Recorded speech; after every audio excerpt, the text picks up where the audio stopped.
Vamos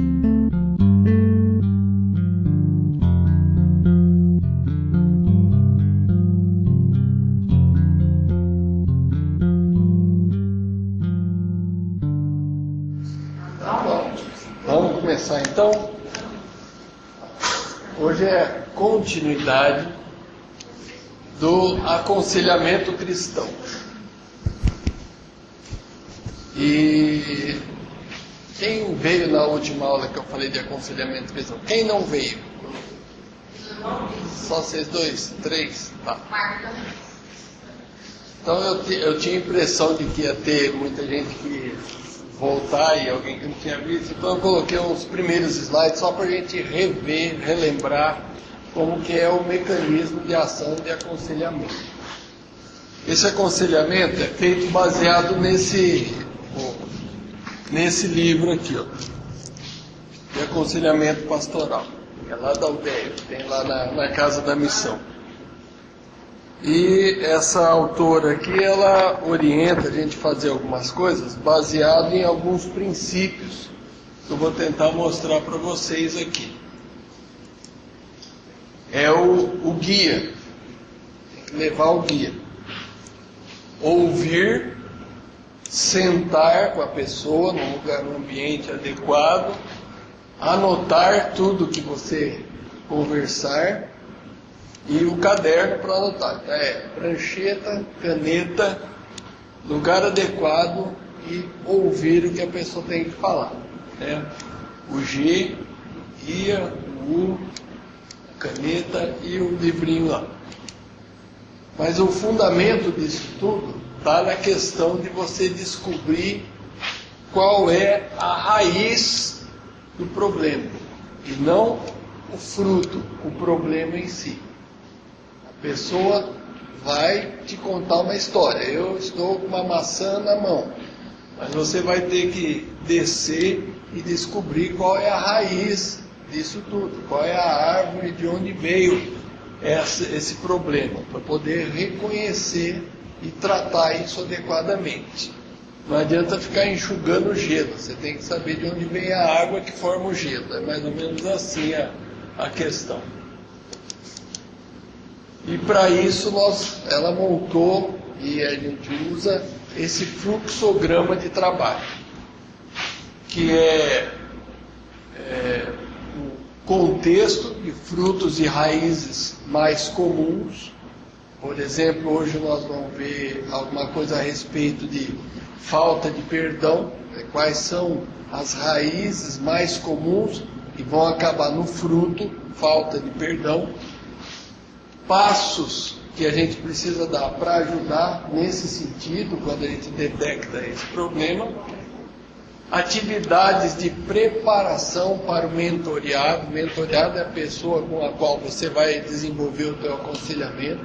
Então ele não é uma pessoa passiva que vai ficar lá parado, mas você vai passar algumas tarefas a fim de que ele faça essas tarefas com dois intuitos distintos. O primeiro é que ele reconheça qual é o problema. E o segundo, que ele se conheça para poder resolver o problema. O primeiro é olhar para frente e o outro é olhar no espelho. Essas vão ser as tarefas que nós vamos ter como o mentoreado. E livros para o mentoreado ler. Cada raiz, cada fruto, nós vamos apontar um livro diferente para poder trabalhar. O primeiro foi da Raízes de Amargura, né? E sempre baseado em textos bíblicos e também dá um versículo para memorizar ou tarefas para ler durante a semana. Aí na semana seguinte você vai encontrar com o teu mentoreado de novo, vai retomar a atividade e perguntar se ele fez a tarefa dele. Outra coisa que nós falamos na primeira aula, que é bom relembrar aqui, que isso não é um mecanismo de acender lâmpada, não é interruptor de acende e apaga. Você encontrou com a pessoa, mexeu no botãozinho e acabou todos os problemas. Isso é um processo e quem entra numa situação dessa tem que estar disposto a pagar o preço de caminhar junto durante um longo tempo, talvez 6 meses, 1 ano, para poder conseguir sucesso com aquela pessoa, com aquele problema. Arrumou outro problema, mais 6 meses, mais 1 ano. Uma pessoa cheia de problema, alguns anos. E para isso você vai ter que ter o dom da graça, né? Porque vai acumulando as coisas. Bom. Então, hoje, vamos tentar trabalhar aqui com a raiz da indisposição para perdoar. Por que ele não falou em falta de perdão? Porque falta de perdão é uma coisa mais consciente. Aquela pessoa que fala, eu não perdoo mesmo, eu não estou afim. Mas indisposição para perdoar é aquela pessoa que não se sente habilitada para desenvolver aquela tarefa. Talvez não tenha nem consciência de que ela precise desenvolver essa tarefa. Então nós vamos ter que criar a consciência e a habilidade para que ele possa prosseguir nesse caminho. E algumas coisas que a gente precisa trabalhar com essa pessoa aí, né?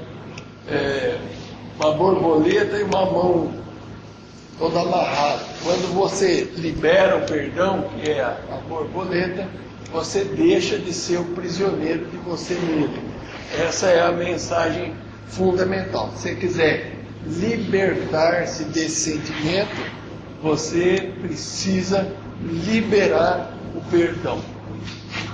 Eu mesmo sou o que apago as tuas transgressões, por amor de mim mesmo, Deus falando, e dos teus pecados não me lembro. Isaías 43, 25, é um dos versículos que nós vamos usar como base para poder ajudar o mentoriado a perdoar. Isso aqui é uma imagem de como a pessoa que vive com essa indisposição de perdoar se sente, como uma terra seca. A terra seca é a pessoa projetada ali como se fizesse parte daquela seca, uma terra árida, que não frutifica e não cresce nada. Mas, do mesmo jeito que ela é uma terra seca, tem um versículo que fala que como terra seca, a água do Senhor entra em nós, entra por todos os poros e satisfaz toda a nossa sede. Quem beber dessa água nunca mais terá sede. Bom, a raiz da indisposição. Qual que é o livro que a gente vai usar como orientação? Começa por esse aqui. Opa. O caminho do perdão. O caminho do perdão dá exatamente a dimensão da situação. Não é o perdão, não é aquela coisa de eu perdoei e está perdoado. O caminho do perdão é uma coisa que vai denotar um tempo, vai delimitar um caminhar, e esse caminhar junto até que a gente consiga chegar no final. A indisposição em perdoar é muito comum. Como comum são outros frutos aí. É natural desconsiderar isso como um problema. Se eu tenho, a Rosana Rita tem, a Rita tem e todas as Ritas têm, então não é um problema. Se todo mundo tem, é comum. Então fica difícil a pessoa reconhecer isso como um erro.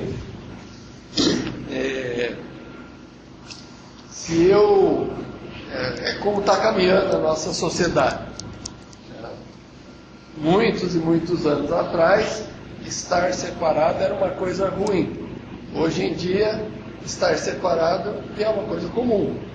40% a 50% da população está nessa condição. Então você fala para mim, preciso te ajudar. Ajudar o quê? Não está dentro do natural. Falta de perdão está nessa faixa. 40% a 60% dos frequentadores do nosso meio cristão têm problemas de falta de perdão. Lembrar de um fato não é falta de perdão. Falta de perdão é comum. Mas nem tudo que te machuca é falta de perdão. Por isso que a gente precisa fazer um diagnóstico preciso. E não ter essa indisposição ou não perdoar não é bem um problema grave. O problema grave, ou seja, precisa ser tratado de forma mais profunda, é quando essa falta de perdão se torna uma raiz de amargura. O que é uma raiz de amargura? É uma raiz que gera a indisposição para a falta de perdão. E essa amargura não é um sentimento simples nem corriqueiro. É um sentimento carregado em que você nutre um sentimento de desvalia e de falta de desejo de estar perto daquela pessoa, se sente mal estando perto de uma determinada pessoa. Quando está perto dela, você se sente incomodado e você não quer ter nada em comum com aquela pessoa. Isso é amargura. Então isso vai passando um filminho na cabeça. Então, algum dia você já pode ter tido amargura na infância, foi na adolescência, aquela namorada que te deu fora e você ficou amargurado, ou aquele professor que te chamou a atenção de forma mais exacerbada. Mas tão mais profunda vai ser essa amargura quanto mais próxima for a relação que você tiver com a pessoa. Então não fica difícil de você entender que as raízes de amargura mais profundas e mais difíceis de serem tratadas vão ser entre pais e filhos, pais e mães, e também entre casais, aqueles que vivem de forma mais de perto. E o que faz essa raiz de amargura? Do ponto de vista de aspectos espirituais. Ergue um muro entre a pessoa e Deus. Mateus 6, de 14 a 15. Quem já fez veredas aqui vai lembrar daquela história da concha. Esse muro, na realidade, é que você não quer ter contato com aquela pessoa, porque você tem esse sentimento de amargura, você se sente mal perto daquela pessoa, te incomoda, e você não está afim de nenhum contato. Então você ergue um muro de proteção. Esse muro de proteção faz com que você não... Ele é espiritual, mas ele é bastante real.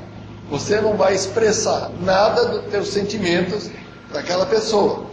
E aquela pessoa também não vai demonstrar nenhum sentimento para você. Porque tem um muro espiritual entre vocês dois. Mas do mesmo jeito que esse muro te protege daquela pessoa, também me protege dessa outra pessoa com quem eu quero ter relação. Então, como eu não consigo ter relação com ela porque eu estou me protegendo, eu também não consigo ter relação com ele porque eu também estou me protegendo. Se eu tirar o muro, aquela pessoa me machuca. Então você vai ficando dentro de uma concha e não recebe mais amor, sentimento de ninguém. Você vai ficando enclausurado, bloqueado. E quanto mais o tempo passa, mais grossa fica essa parede. E mais difícil de ser tratada. E a pessoa com quem a gente desenvolve uma parede mais grossa, no final das contas, é contra Deus. E afinal de contas, por que ele permitiu que aquela pessoa fizesse aquilo comigo? Por que permitiu que meu pai fizesse alguma coisa que violentou uma filha com 15 anos? O pai violentou sexualmente uma filha, ela falou, olha, ele é meu pai, Deus colocou ele como meu pai. Por que Deus colocou uma pessoa tão má para ser meu pai? A quem que eu vou culpar? A Deus. Ele que instituiu esse ser como meu pai. Se você não tem ninguém mais para culpar, Deus, em última análise, é o culpado. Ele é todo poderoso e capaz de fazer tudo, e não fez, ele não te protegeu na hora que precisava. Agora, para qualquer uma dessas pessoas, se você perguntar, você odeia Deus? Não, de jeito nenhum. Afinal de contas, não é aceitável que ninguém odeie Deus. Mas se você tem um sentimento de revolta, de que você talvez não tenha sido protegido o suficiente por Deus, talvez, quem sabe. Então você acabou de abrir uma brecha naquela parede enorme para poder começar a trabalhar nessa área. Depois, no final, nós vamos ter algumas questões que a gente vai fazer para o mentoreado, que é exatamente para abrir uma brecha nessa parede de defesa e a gente começar a trabalhar com eles. Bom, quando a pessoa tem essa amargura, ela mantém pecados do passado e do presente, constantemente. Amai o teu irmão como a ti mesmo, faça para os outros aquilo que você quer que façam para você.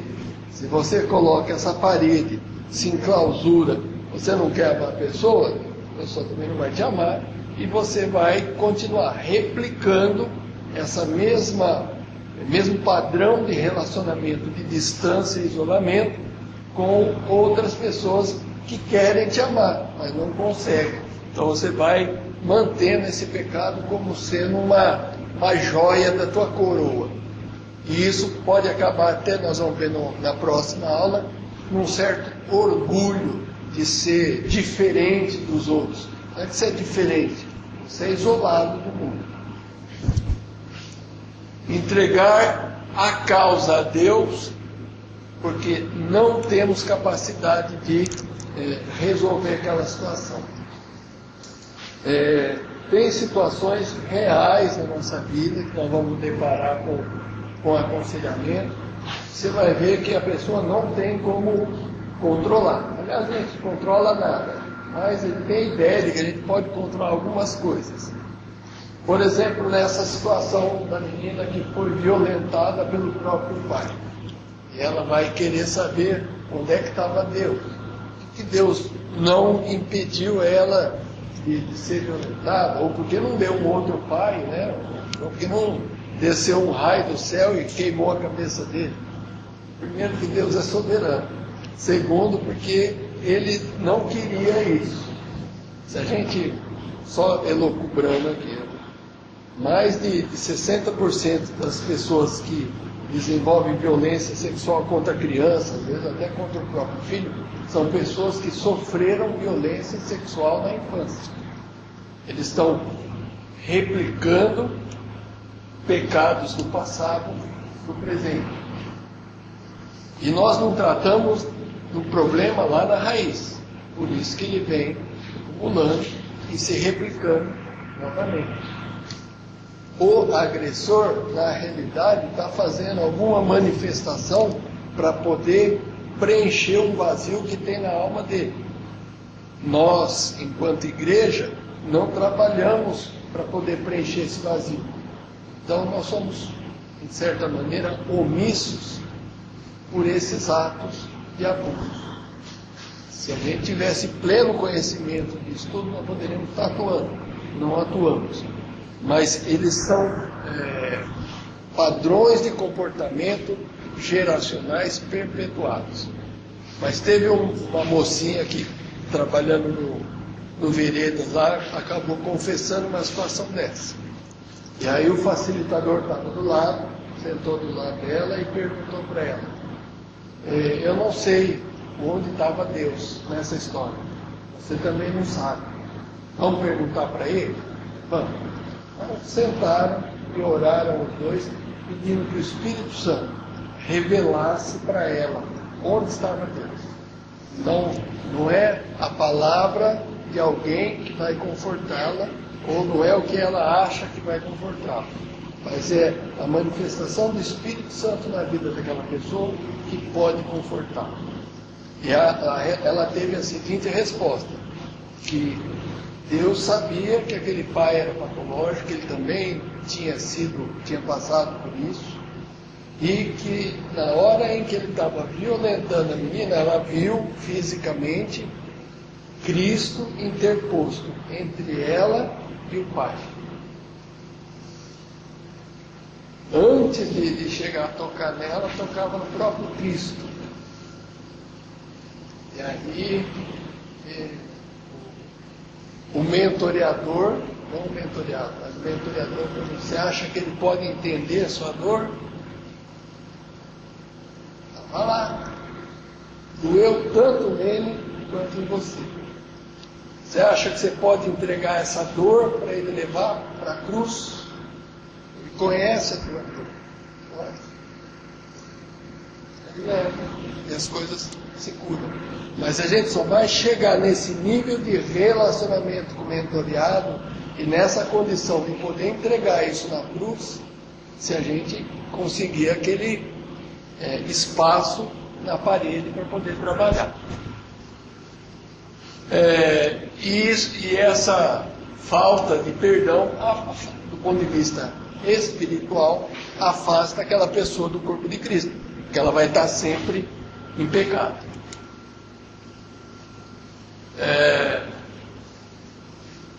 Eu fui para frente aqui. E por que afasta essa pessoa do corpo de Cristo? Veja bem aqui o que tem em Mateus 6, 14 e 13, que é aquele versículo que eu citei lá atrás. Porque se perdoardes aos homens as suas ofensas, também vosso Pai Celestial vos perdoará a vós. Se, porém, não perdoardes aos homens as suas ofensas, também vosso Pai não perdoará as vossas ofensas. E no próprio Pai Nosso, perdoai a nós como nós temos perdoado as nossas ofensas. Aqui está bem claro, para a gente ser perdoado, a gente precisa desenvolver a habilidade de perdoar. E essa indisposição a não estar perdoando não pode fazer parte da vida cristã. E aqui em João 20, 23, aquele a quem perdoardes os pecados, lhes serão perdoados, e aqueles a quem os retiverdes, lhes serão retidos.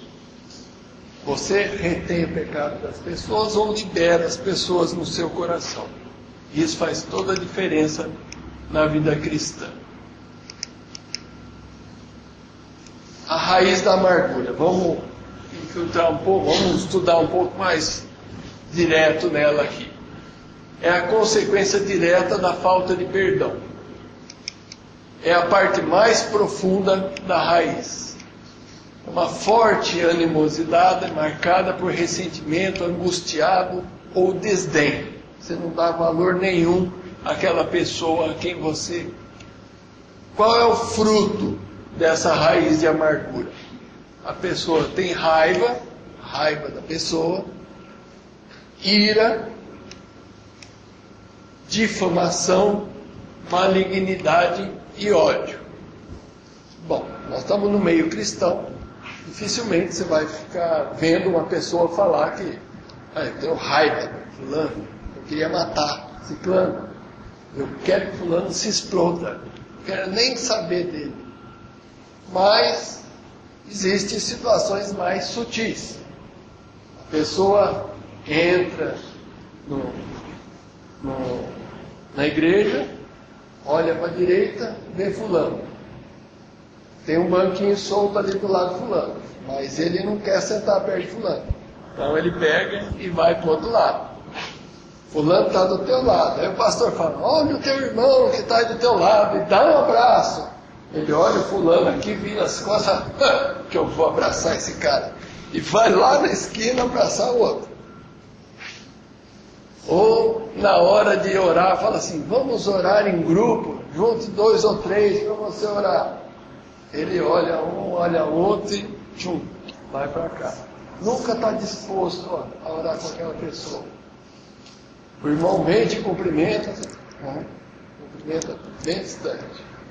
A mulherada, então, fica mais na cara ainda, né? Elas, quando uma encontra com a outra, faz festa, grita, abraça. Quando encontra com aquela com desdém, faz aquele olhar de desprezo, né? Vira e vai embora.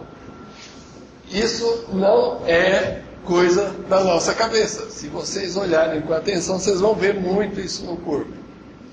E isso quer dizer que feridas brotam das relações mais íntimas. Quanto mais próximo você estiver com a pessoa, mais você vai poder ter essas amarguras. E essas pessoas, você conversa com elas, você vai sentir mágoa na conversa e na atitude. E essa mágoa que ela tem nas conversas e nas atitudes vão se manifestar no enfraquecimento físico. Ela vai apresentar algumas manifestações físicas. E acho que está aqui para frente. Aqui embaixo, bom.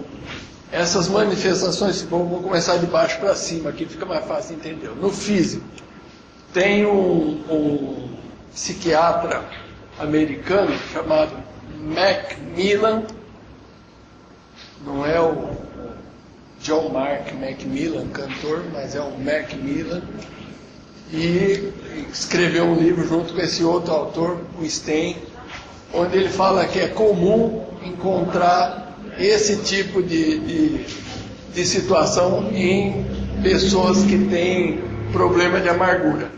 Colite ulcerativa, várias feridas no intestino, e a pessoa fica tendo diarreias ocasionais, e isso não sara. Hipertensão arterial crônica, leva o nível da pressão, porque ele está sempre tenso, querendo matar alguém, estrangular esse alguém.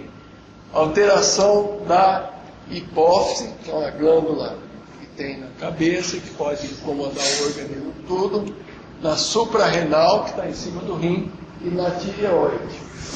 E não é hipotireoidismo, é hipertireoidismo, que é uma coisa bastante incompreensível.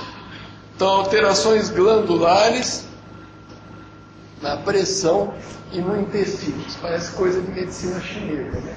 Mas tem a ver isso aí. Existem estudos científicos mostrando isso, das pessoas que fazem aconselhamento, que têm esse diagnóstico, e das patologias encontradas nela.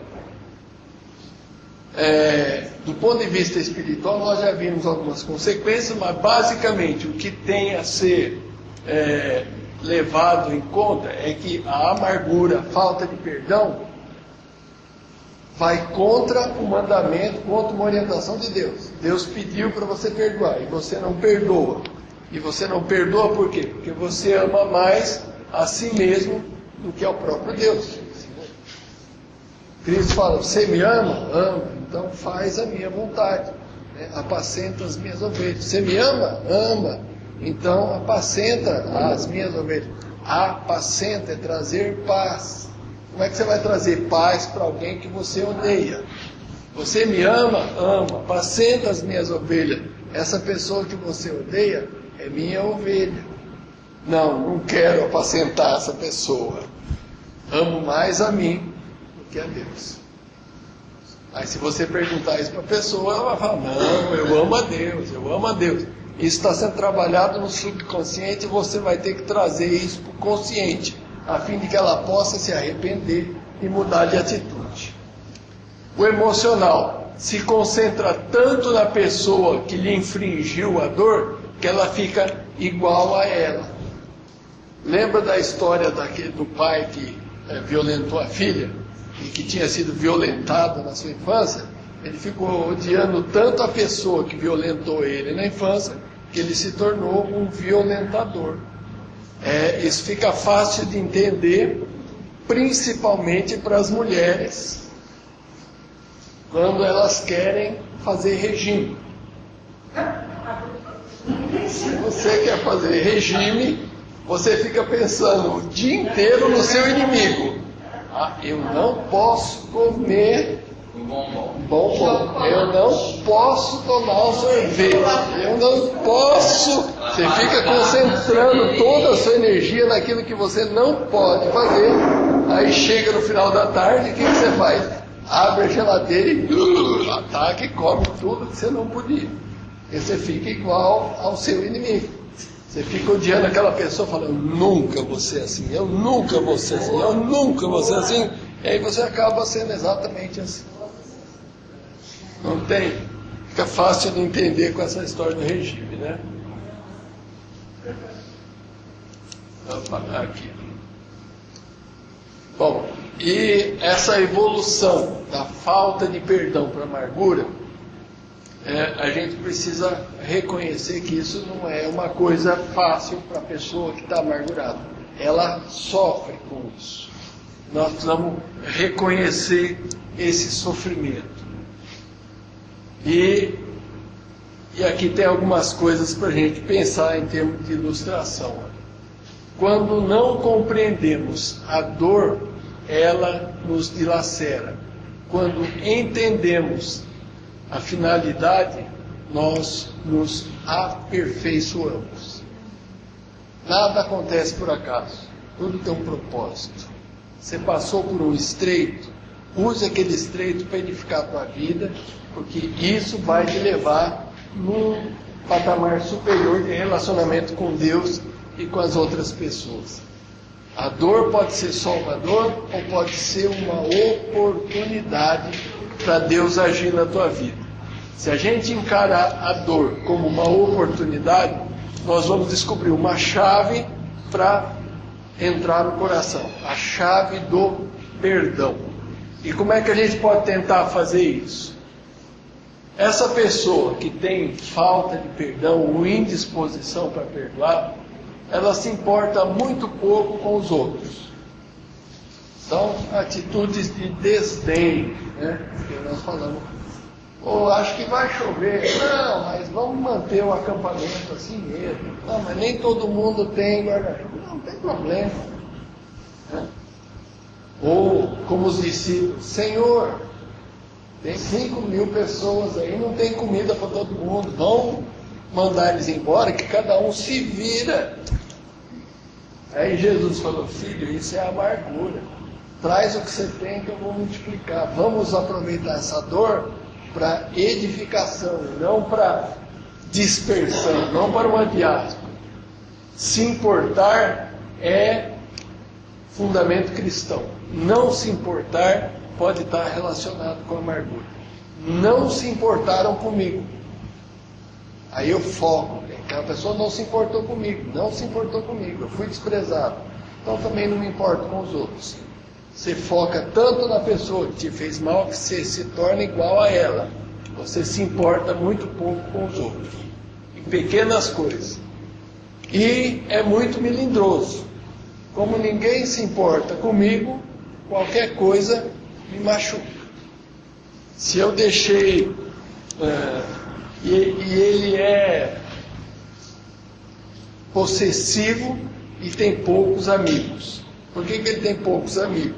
Porque qualquer coisa ele já explode, qualquer coisa machuca e ninguém sabe direito como lidar com aquela pessoa.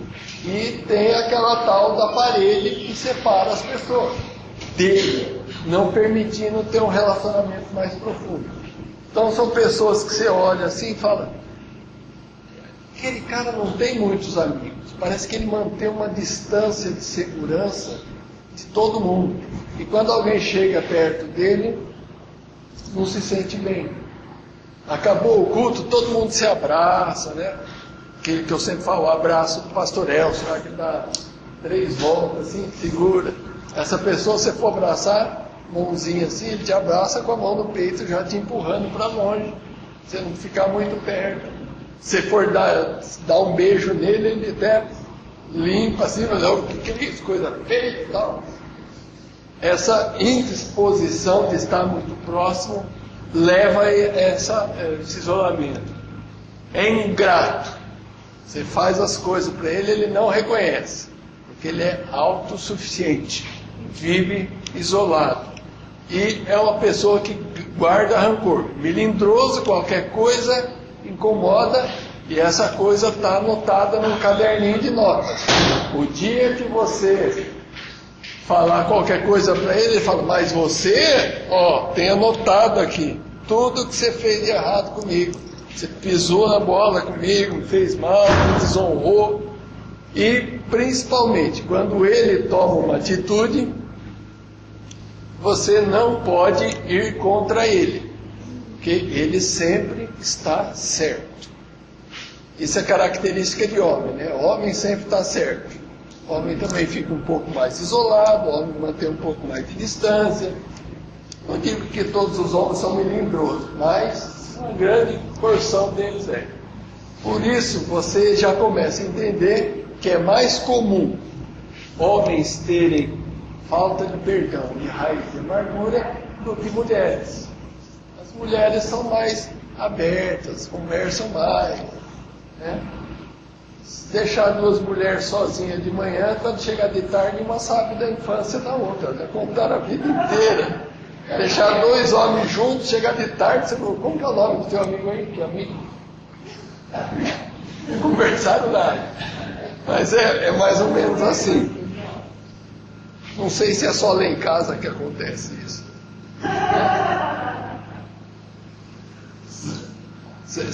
As mulheres não foram, mas vocês têm ideia de como que é banheiro de homem. Banheiro de homem é cheio de bidezinho na parede assim, na beira da estrada, né? Tem aqueles banheiros de estrada, tem 30 desses aqui. Entra o primeiro homem, está usando o primeiro bidezinho. Entrou o outro, passa meio de lado, olhando assim, vai lá no último. E se um olhar para o outro ele vai dizer, o que foi, rapaz? Mínimo contato, tá? Típico, característica.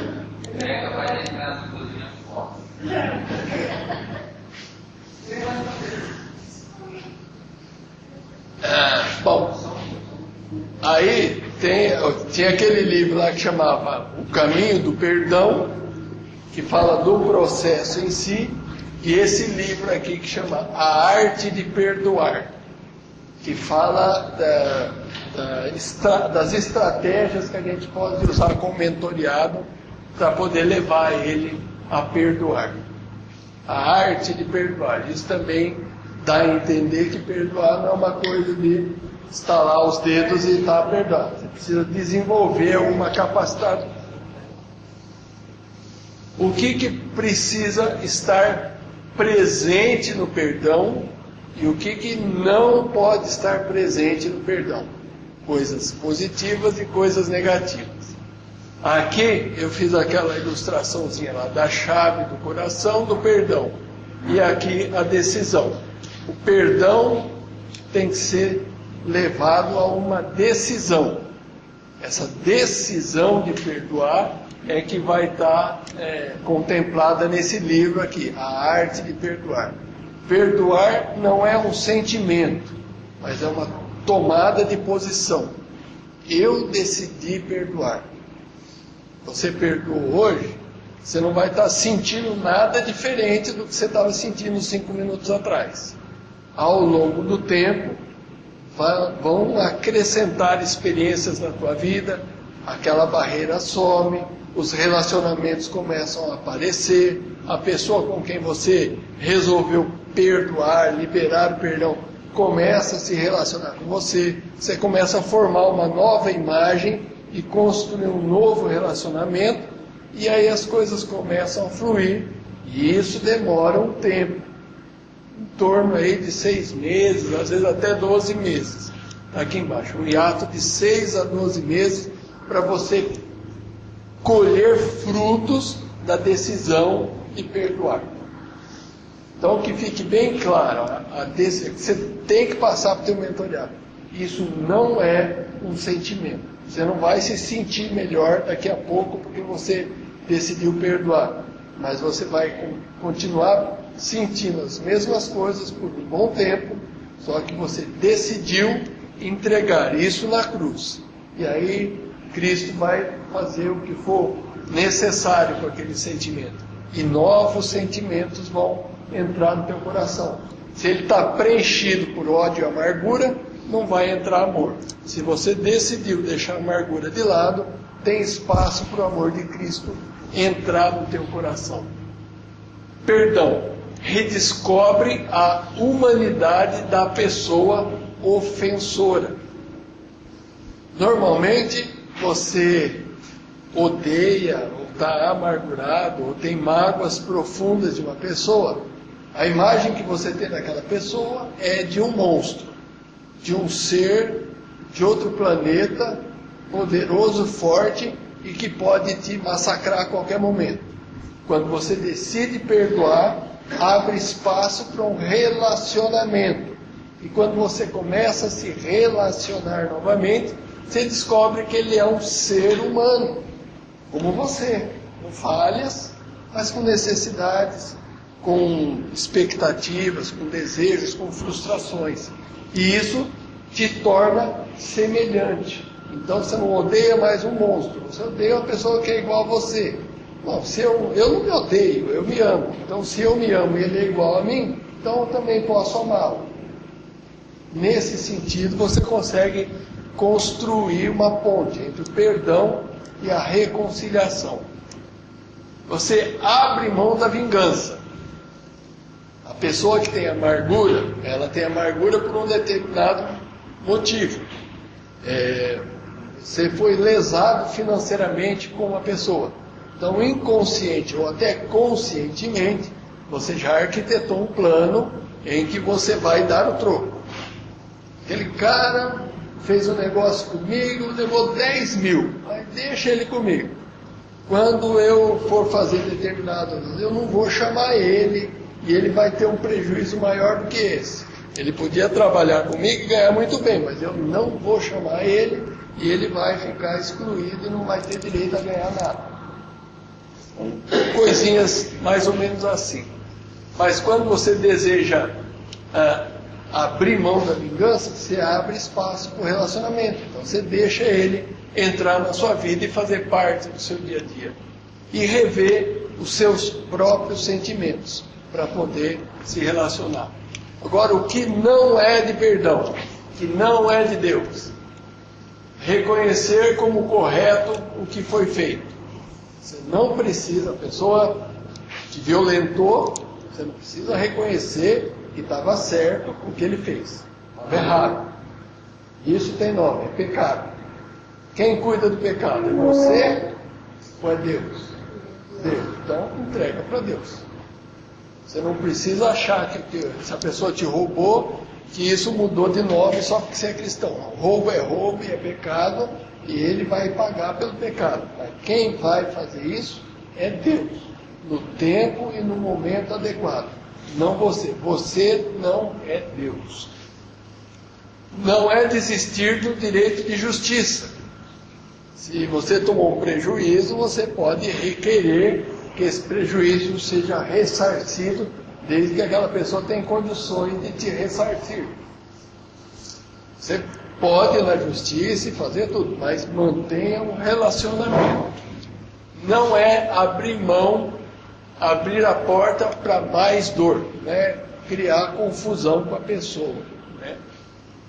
E decidir entre a decisão de perdoar e o sentimento de amor que vai entrar no lugar da amargura, nós vamos ter um hiato aí de 6 a 12 meses. Agora acertei. Bom, e os frutos da indisposição de perdoar? Não é necessário ter todos esses atributos. A pessoa que tem raiz de indisposição para perdoar tem alguns desses daí. Se a gente fosse montar um score, eu pus só os principais, tem 18. Se você tiver 6 ou mais desses 18, você se enquadra. Não é assim. Às vezes você tem um só, mas ele é bem marcante e aquilo ali é o suficiente para você trabalhar. Ou às vezes você tem todos esses, mas nenhum deles é predominante. O problema não é falta de indisposição para perdoar. Talvez seja orgulho, que é outra manifestação de necessidade de trabalhar entre raiz e fruto. Bom, rejeição pela pessoa ofensora. Para você ter falta de perdão, tem que ter alguém que te machucou. Então, se você não consegue identificar uma pessoa com a qual o teu mentoriado tem uma indisposição de perdoar, ele não perdoa ninguém. Ou ele acha que Deus é culpado por tudo, e isso já não é indisposição de perdoar. Isso aí é falta de crença. Vamos trabalhar isso aí, é outra coisa. Mas tem que ter uma pessoa foco da sua indisposição de perdoar. Ele tem um orgulho envolvido nessa situação para poder encobrir a dor. Se você foi humilhado na escola, quando você estava lá na 8ª série, o professor falou que você era burro, você sentiu o desejo de matar aquele professor, aí chega no colegial, você começa a se esforçar, sai do colegial, você faz a faculdade, sai da faculdade, você faz o mestrado, faz o doutorado, está sempre lendo, toma aquela atitude de intelectual, usa óculos, né, fica todo cheio de pose, fala com os outros com uma certa soberba, de cima para baixo. Você está tendo um orgulho de ser exatamente ao contrário do que a pessoa disse que você era. O orgulho de vencer a minha dificuldade. Você acaba tentando encobrir a dor de ter sido acusado de não ser tão inteligente. E isso se tornou o teu Deus. A tua dor é o teu Deus. Você só precisa entregar a dor para Deus e que Deus possa assumir o trono da sua vida. Tudo que você faz é para encobrir a dor e não para enaltecer o nome do Senhor. Uma revolta e uma rebeldia contra tudo que te leva a perdoar. Se um amigo está tentando fazer um meio de campo lá, eu sei que você não se dá bem com fulano, tal. Eu comprei 3 ingressos para a gente assistir um jogo do Palmeiras, lá final, o Palmeirão vai jogar, vamos nós 3 juntos. Você está brincando que você chamou aquele cara para ir comigo. Aí já começa, né, a criar confusão e não querer perdoar a pessoa e se revoltar contra tudo que tenta te aproximar dela. Isso também acontece com ex-namorados e ex-namoradas, né? Toda vez que alguém tenta reaproximar, toma patadas. Ou, ao contrário, em vez de você ser orgulhoso e tentar encobrir a dor, você faz da dor a tua arma de chamar a atenção dos outros. Você vive deprimido e é oprimido por tudo que tem ao teu redor, porque isso tem ganho secundário. Toda vez que você está oprimido e não faz nada, as pessoas vêm e fazem para você. Então, aquela pessoa que os caras falam, pô, o cara é um folgado, meu. Atrás de um folgado sempre tem alguém que faz alguma coisa. Tem um serviço para ser feito, a pessoa não faz, aí os outros vão lá e fazem. E ele fica com aquela... É um meio de vida, meio de sobrevida. Alguma coisa que precisa ser feita, eu fico olhando ali, olhando, aí alguém vai lá e faz. Fala, ufa, já fizeram o que eu tinha que fazer, agora eu estou livre. Então eu posso ficar deprimido de novo. Isso se torna meio de vida. Outra manifestação, outro fruto comum é a ansiedade. A ansiedade, aqui não é aquela ansiedade da pessoa ansiosa, é a ansiedade em ver o outro quebrar a cara. Eu arrumei um jeito do outro entrar bem, a minha vingança, e essa vingança vai acontecer. Isso não é assim tão comum, mas só para exemplificar isso aí. Escola de crianças sempre tem aquelas brigas de menino um com o outro. Aí um dia estava eu na escola lá, e um cara cismou comigo, começou a encrencar e nós brigamos e eu apanhei. Esse cara vai se ver comigo, só que ele era mais forte, então não dava para eu bater nele. Aí entrou na escola um outro rapaz bem forte. Aí eu falei, agora é a minha vingança. Aí eu fiz amizade com aquele cara mais forte. Conversei com ele, bati papo, ficamos grandes amigos. Aí, vamos, ó, aquele cara lá onde me bateu, então nós vamos pegar ele de pau. Vamos lá, a vingança. Consegui. Então, A ansiedade que tinha era o tempo que estava demorando para o cara apanhar. Enquanto ele não apanhava, você ficava ali, vai ser amanhã, vai ser depois, arquitetando o plano, e isso é que leva, né? É coisa que... E um certo sarcasmo, né? Comentários coléricos. Você não gosta da pessoa e a pessoa bateu o carro. Bem feito. Tá vendo? Não gosta de mim, bateu o carro. Como se Deus fosse arquitetar uma vingança. Isso aqui é sarcasmo. Ou a pessoa, você não gosta da pessoa e ele separa da mulher. Qual o seu primeiro comentário? Também quem vai querer viver com um cara desse? Esse tipo de comentário só denota um fundo de sarcasmo, de comentários coléricos, apimentados, ácidos, desgostosos, que no fundo são frutos de uma indisposição de se relacionar com aquela pessoa. E como é que você vai conseguir pegar essas linhas aí no teu mentoreado? Conversando.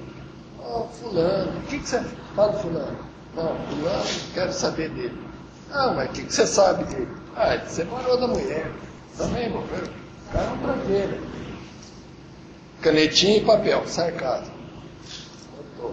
Aí falei da tua infância, você apanhou de alguém? Apanhou, mas também depois vingança, você começa lá, tem ansiedade. Vai anotando todas essas coisas. Isso aí compõe o grupo de...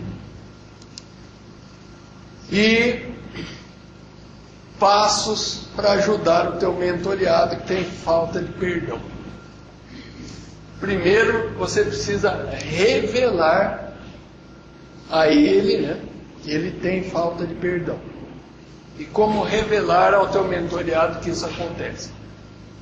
Ajude-o a enxergar o que passa no seu coração. Por isso que você foi conversando, gastando tempo, ouvindo, anotando, colocando cada uma daquelas características que são peculiares dele no papelzinho, e aí mostra para ele a luz da Bíblia: olha, tem situação assim, Deus pede para fazer assim, e você está fazendo ao contrário. Aí, não quero fazer desse jeito. Mas Deus pede. Eu não quero. Então você não quer obedecer a Deus? Não, eu quero, mas é que eu não consigo. Aí fica aquela conversa. Fazer uma lista com nomes e ofensas, para que ele aponte ali qual é a que é a mais relevante ou mais importante do ponto de vista dele. Pessoas e ofensas. Pai, mãe, irmão, cunhado, então aí fez isso, fez aquilo. Situações que você pode tirar da conversa com ele.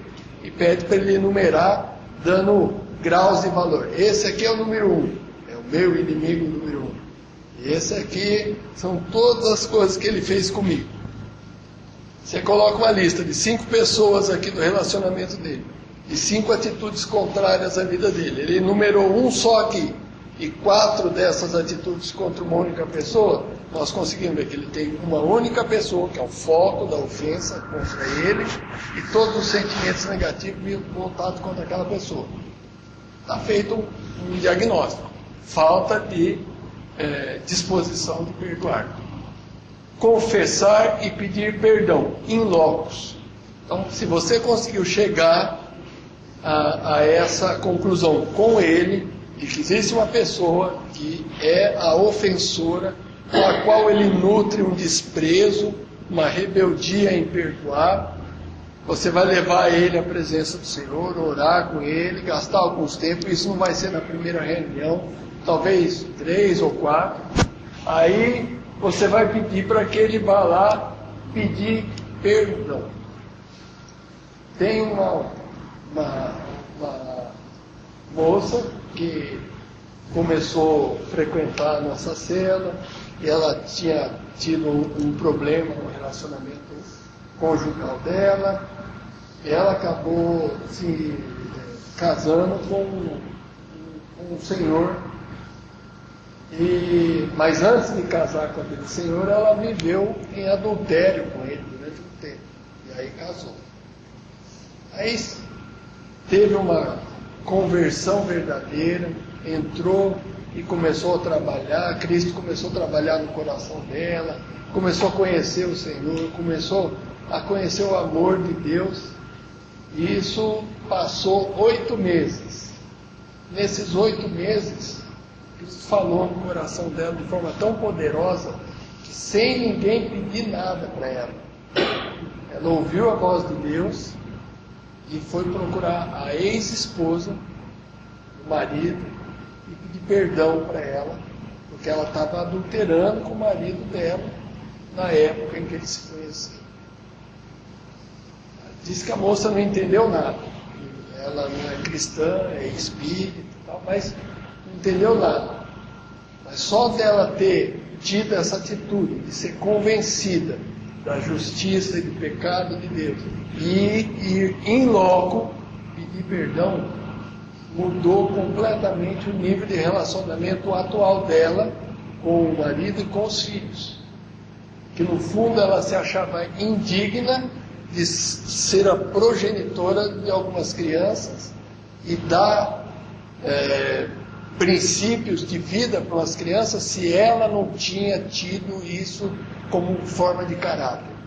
O fato dela tomar essa decisão fez com que ela se visse melhor diante de Deus e mais capacitada, inclusive para passar princípio dos seus próprios filhos. Sem ninguém pedir. Só Cristo falando no coração dela. Se não consegue, ore com ele e por ele, pelo teu mentoriado. Você precisa ir lá pedir perdão, falar perdão, ou liberar o perdão. Eu não consigo. Eu não consigo, quer dizer, eu não estou com a disposição. Eu ainda não tomei essa decisão. Vamos orar. Vamos orar. Quanto tempo for necessário. Ore por ele e ore com ele. Ore com ele no sentido de que Deus possa dar luz e ore por ele para que o Espírito Santo trabalhe na sua vida. Como eu disse, essa moça foi espontaneamente só através de oração, sem ninguém pedir. E reconhecer e tratar cada fruto a seu tempo. Nós vimos os frutos anteriores aqui. Trata o orgulho, depois trata a revolta, depois a depressão, a ansiedade, o sarcasmo, um de cada vez. Se você quiser tratar tudo de uma vez, o vaso quebra. E as perguntas que você faz para ajudar o mentoriado. Você tem uma ferida. Cada um de vocês aqui já acabou pensando numa areazinha aí que tem falta de perdão. Aquele dia que fulano pisou no meu calo. Essa história de calo pode ter vários nomes. Pode ter várias situações. Será que todos nós aqui temos indisposição para perdoar? Qual a frequência que você pensa nisso? É todo dia? É de vez em quando? Só quando vem na aula e o professor fala essa coisa? Nunca tinha pensado nisso, estou pensando nisso a primeira vez. Eu não tinha disposição para perdoar, agora hoje eu tenho, porque eu já lembrei de alguma coisa. Não. Ou a pessoa que tem indisposição pensa nisso todo dia, várias vezes ao longo do dia. Quanto mais perto da ofensa, mais intensa e frequente é esse pensamento. Quanto mais distante, nunca deixa de existir, mas passa a ser menos intensa. Bom, se visse essa pessoa prosperar, como você se sentiria? A Rita é minha inimiga. De repente, ela abre um serviço de call center e começa a vender, prosperar, compra um carro do ano, está indo de vento em popa. Só que ela é minha inimiga. Como que eu me sinto? Eu me alegro com os que se alegram? Choro com os que choram? Ou eu fico torcendo para que ela quebre a casa? Não, deve ter droga envolvida nesse negócio. Isso é puro contrabando. Tomara que que o juízo, que o Moro descubra logo quem que está por trás disso tudo. Ela deve ser o laranja de alguém, tá? Começa a pensar desse jeito. Como que você vê se essa pessoa prospera? Isso revela aquele sentimento de vingança, aquela questão de sarcasmo e aquelas feridas mais ocultas. Quantos amigos íntimos você tem? Que a pessoa que faz aquela barreira não tem amigo íntimo. Ela vive perto de todos e distante de todo mundo ao mesmo tempo. Ah, mas se você perguntar, você tem amigos íntimos? Ah, eu tenho. Quantos são e quem são? Quero conversar com eles. Aí ele trava. A lista não anda. Ele vai falar de um. E esse um, se você for conversar, a pessoa vai falar, ó, nós somos amigos, mas nem tanto assim, né? A visão daqui para lá não é igual a de lá para cá. Qual sua experiência em perdoar? Zero. Quem nunca perdoou, nunca vai perdoar. Quem já perdoou, sabe que é bom e vai continuamente perdoando. Liberar perdão traz vida. E é esse sentimento que a gente precisa transferir para o mentoriado. Então, questão número 1, se você vai trabalhar com uma pessoa que tem problemas de raiz, de mágoa, de amargura e dificuldade em perdoar, você nunca perdoa ninguém, você não é a pessoa ideal para trabalhar com essa pessoa. Não nessa área. Tua experiência pessoal tem que ser fruto a ser mostrado para ele. Consegue confiar em alguém? Quem? A resposta mais óbvia é: eu confio em Deus. Se der essa vazada, diagnóstico fechado. Como expressa seu sentimento? Ah, eu compro um vasinho de flor, né? Nunca tem contato, nunca é abraço, nunca é aperto de mão, nunca é beijo. É uma carta, uma mensagem no celular, um vasinho de flor, nada que me faça aproximar da pessoa. Ok? E para trabalhar, você vai pôr o cara para trabalhar. Ó. Leia um salmo e um provérbio todos os dias e passagens bíblicas sobre perdão. Aí você entra no Google, escreve perdão, Bíblia, ele vai te dar muito. Se não tiver lá, você pega esse livro aqui, abre no capítulo, ele te dá vários versículos. Você escolhe os versículos, pede para ele ler todos e memorizar um. Fechar os olhos e pensar no rosto da pessoa que precisa perdoar. Se ele tem amargura profunda, ele não vai conseguir imaginar o rosto da pessoa como ela é. Ele vai sempre pensar num rosto feio, amargurado, com cicatriz, com sangue, com equimose, com a vontade de como ele gostaria que aquele rosto tivesse se ele fizesse carinho, né? Então, isso aqui é importante. E agora uma perguntinha, pegadinha, pegadinha. Leia o Filho Pródigo e diga, né, para o teu mentoriado, você vai ler o Filho Pródigo e vai me perguntar por que que o pai perdoou o filho pródigo quando ele voltou. Vocês sabem?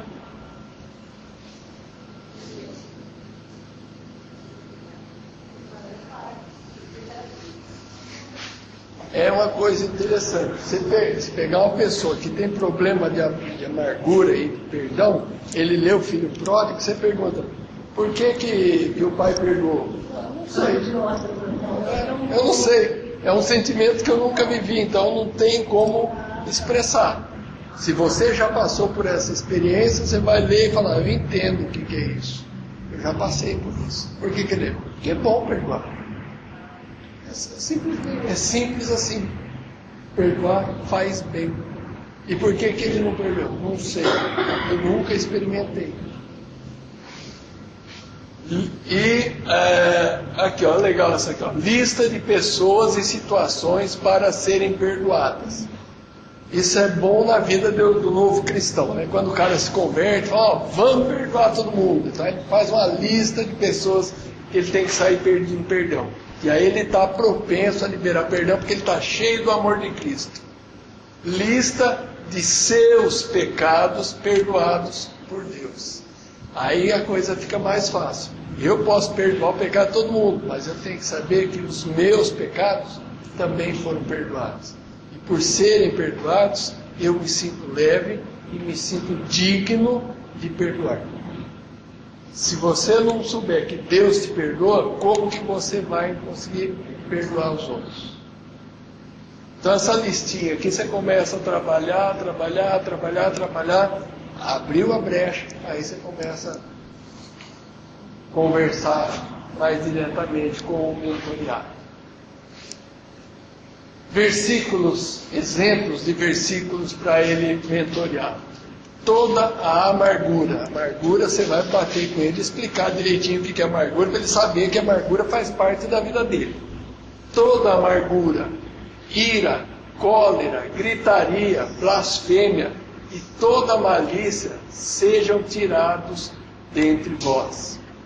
Antes, sede uns para com os outros, benignos, misericordiosos, perdoando-vos uns aos outros, como também Deus vos perdoou em Cristo.